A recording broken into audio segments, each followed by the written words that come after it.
Hi everybody, Neil Malik with Knack Training here, bringing another everyday office video.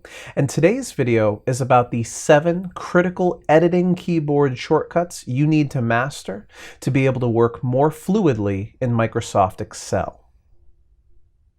You'll be able to see the download for this session down below in the description. There's a PDF that describes each one of these shortcuts.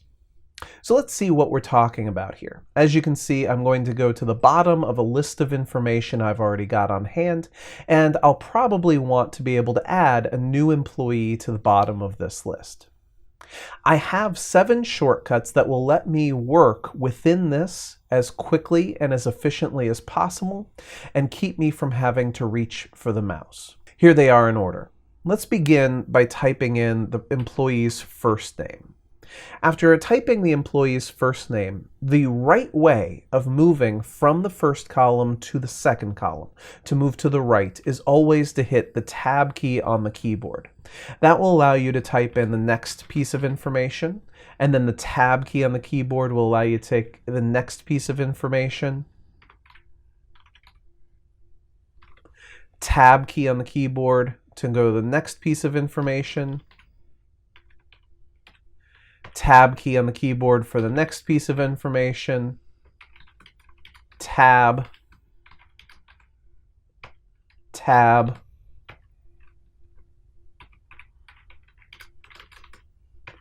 Tab. And when we reach the end of this, after using the Tab key multiple times while doing your data entry, the next essential shortcut to know is the Enter key on the keyboard. So the Tab key plus the Enter key on the keyboard combine to allow you to work inside of Excel like a typewriter. By using Tab to move all the way to the right, we've established that the starting point of our list is in the C column. So when I hit Enter on my keyboard, it returns to the C column and to the next cell down underneath Neil. So once again, I type in somebody's name. I tab to the right to fill in the next part of their name. I tab to the right to fill in their date of birth. I tab to the right to fill in their date of hire. And then at some point I realize that Kara Anderson's last name is actually Anderson ending in an EN.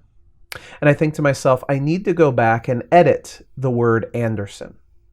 It's here where many people will reach for the mouse. But the right keyboard shortcut to use here is not to reach for the mouse, but to use Shift-Tab.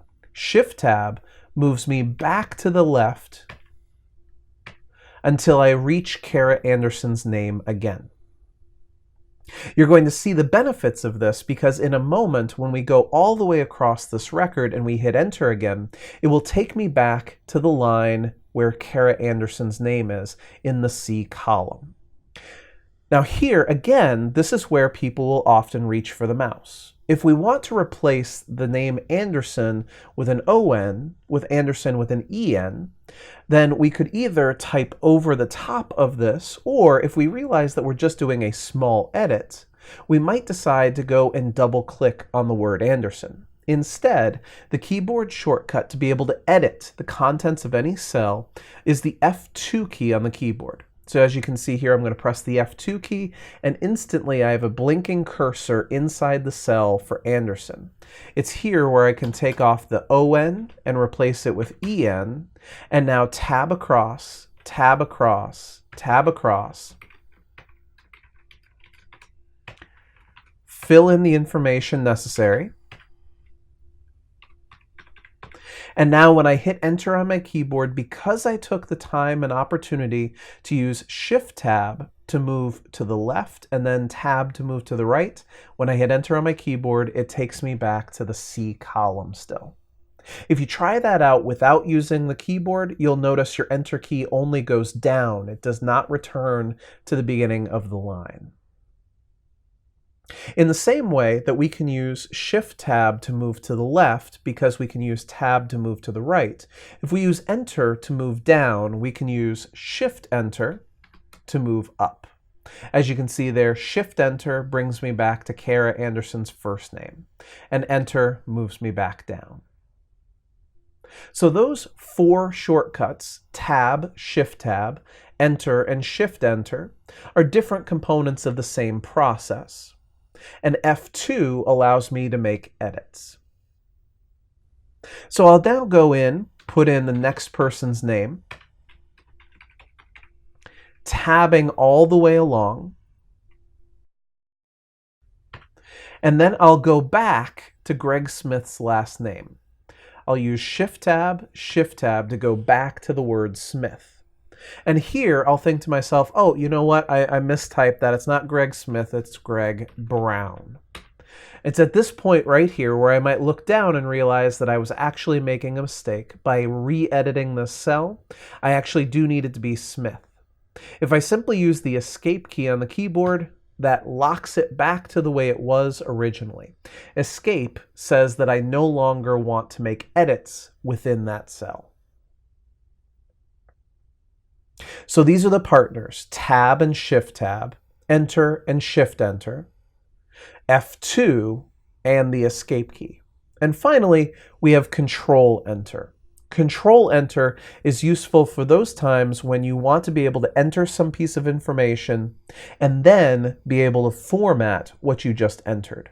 So let me move across here to one of those date columns, and let's say that we hired this person on 4/15 of 16. Now, if I want to remain on 4/15/16 and select all the dates in this column, I wouldn't want to use Tab to move to the right. I wouldn't want to use Shift Tab to move to the left. I wouldn't want to use Enter to move down. I wouldn't want to use Shift Enter to move up. Instead, I'm going to use Control Enter. Control Enter locks in what I've just been typing, but leaves me on this cell specifically. So it's here where I can now use Control-Shift-Up arrow and select all the dates of hire, and then maybe do some reformatting of that to a long date or any other task that I want to take on.